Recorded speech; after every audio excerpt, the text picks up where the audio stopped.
They were FA Cup winners, among the nation's elite. Back then, some of the biggest names in the game wore the famous tangerine of Blackpool. So different for non-league Yeovil Town, a club famous, though, for their own cup exploits. Now these two clubs come together as equals.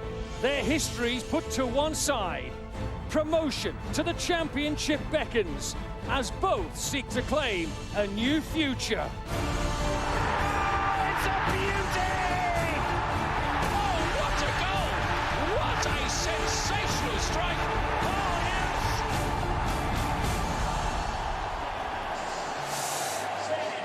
yes! It's over half a century since the iconic Matthews final.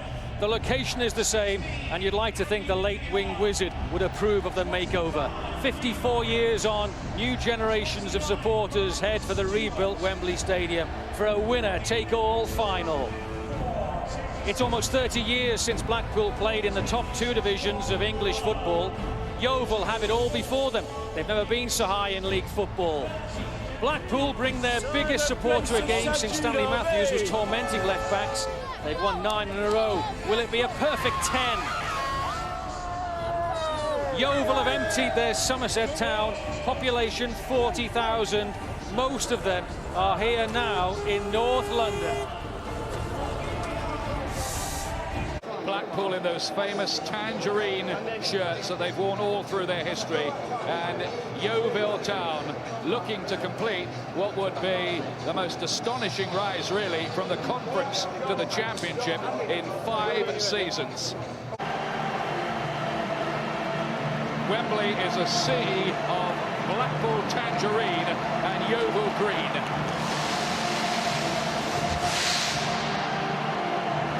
The pitch is much, much wetter than yesterday after a lot of rain. In fact, the ground staff here, led by groundsman Steve Welsh, were working on it until 1 o'clock this morning.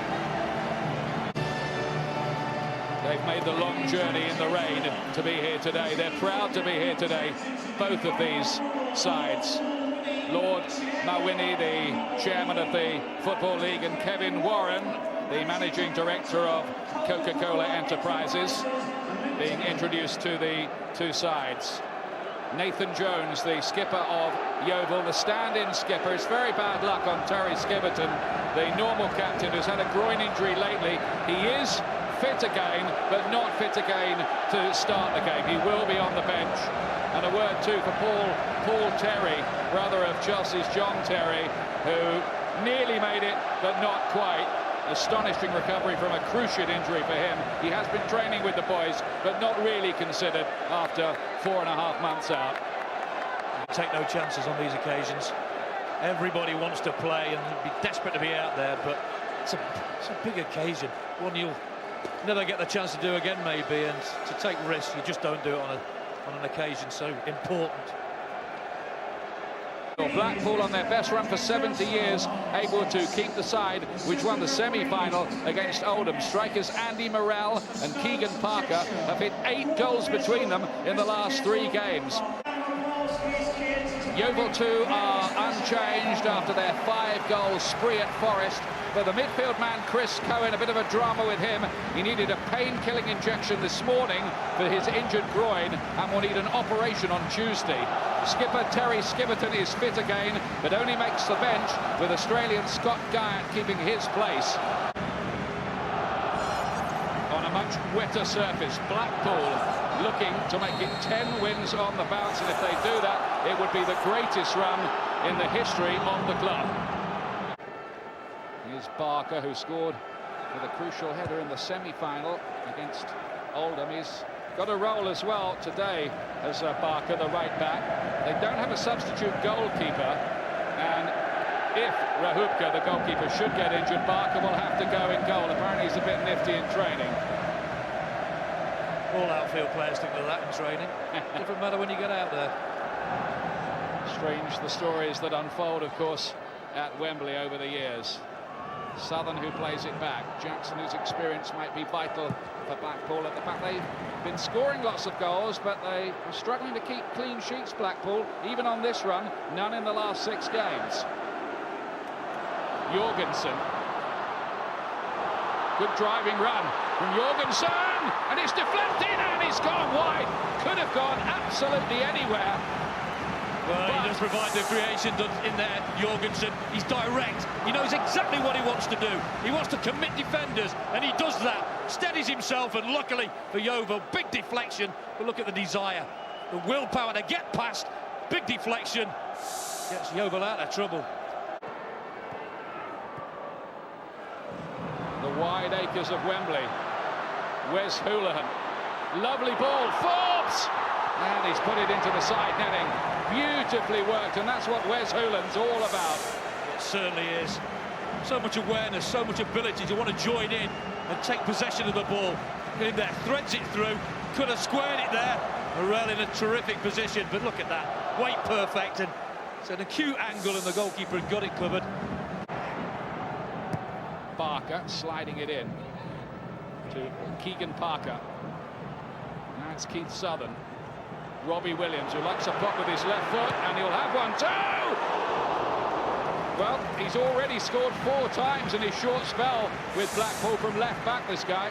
It's going to be a concern for Russell Slade, this. They're backing off, they're allowing Blackpool to come on to them. Look how close that is.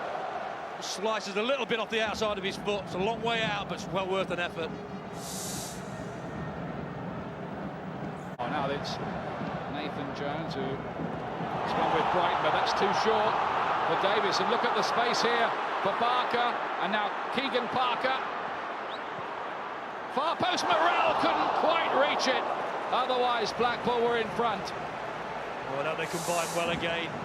So incisive coming forward, but Yeovil give it away cheaply. It's Barker who pounces, sees what's wide of him, and Parker takes his time.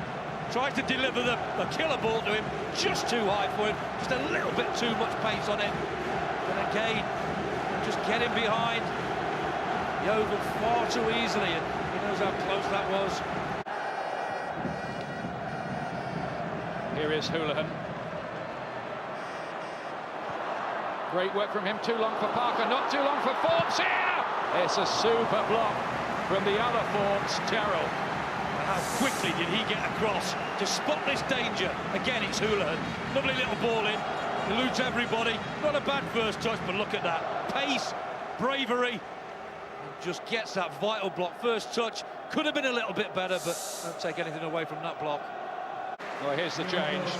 It's such a disappointment for Chris Cohen, who's an excellent player, but just really wasn't fit. They took the gamble, they gave him the pain-killing injection. He needs an operation on Tuesday, but it's a Wembley adventure, I'm afraid, that is not a happy story for him. And on comes Jean-Paul Kalala, who made headlines a season or so back when he scored a last-minute winner for Grimsby against Tottenham Hotspur to knock Spurs out of the League Cup. Kalala's capable of when he came on the City ground against Forest. Had a part to play in the goal, the Alan Wright own goal. Keegan Parker. Strong, thought he was nudged, gets the free kick. Now, I think Williams will fancy this from around here with his left foot. One or two will fancy it. He's strong, keeps possession, gets his body across. It's accidental, that.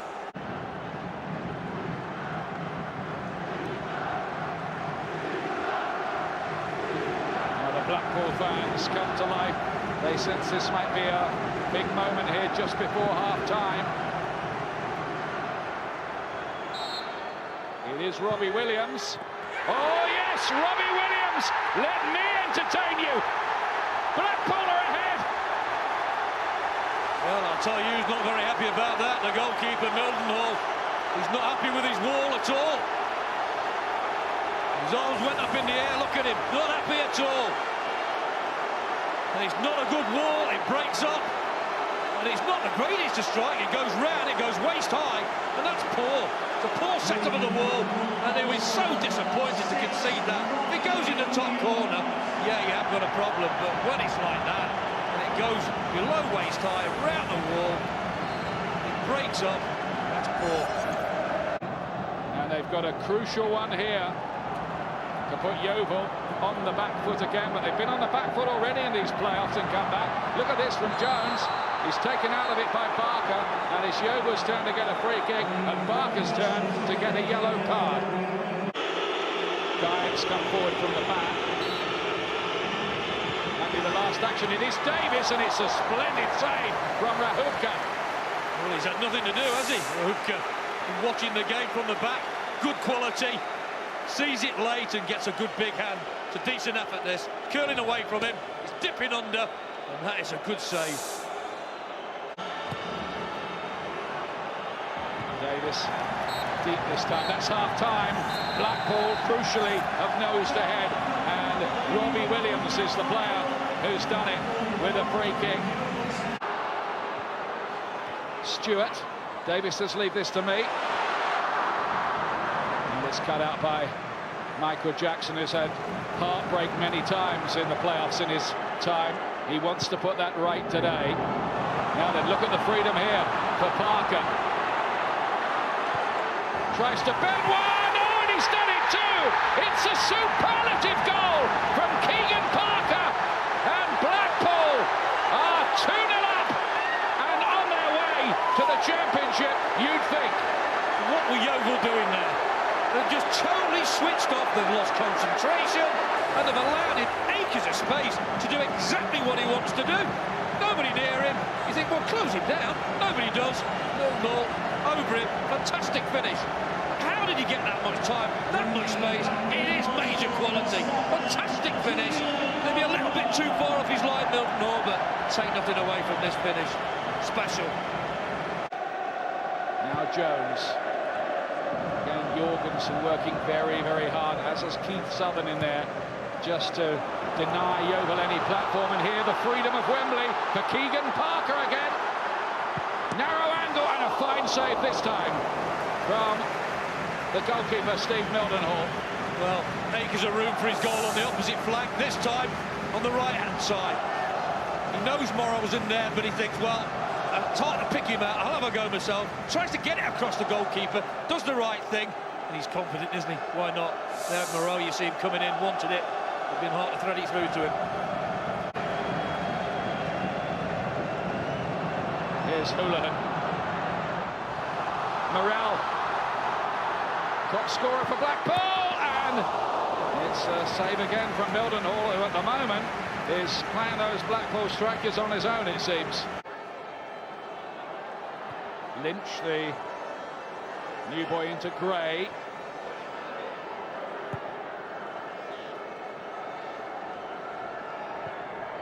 Barry helping it forward.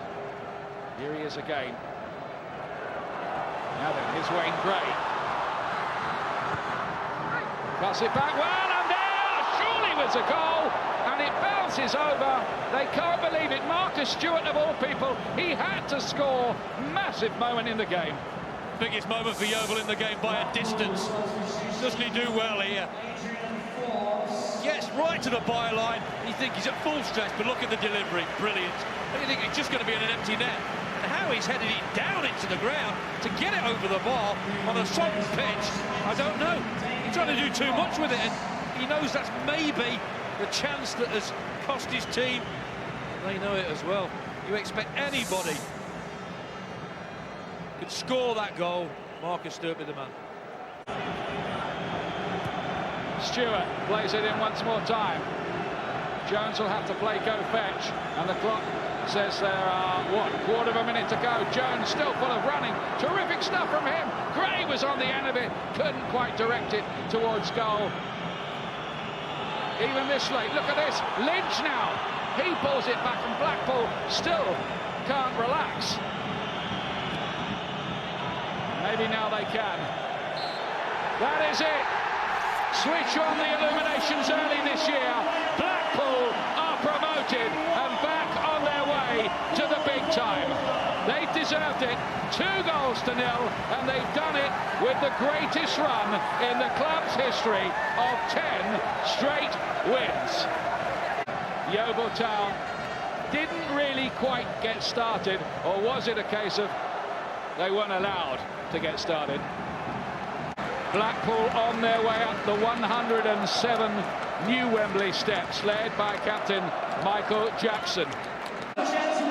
Michael Jackson, a former Preston North End player. He knows what it's like to lose in the playoffs. He's been to a couple of finals where he's been beaten, Michael Jackson. But this man, who's made nearly 600 appearances in his career, can celebrate now one of the great moments in any footballer's career. Blackpool are promoted to the Championship.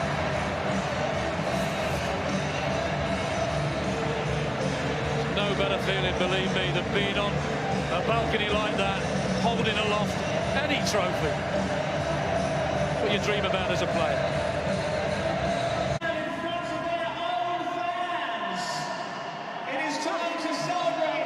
Well, they're going to have their picture taken first of all, and why not? And the champagne is going to be flowing.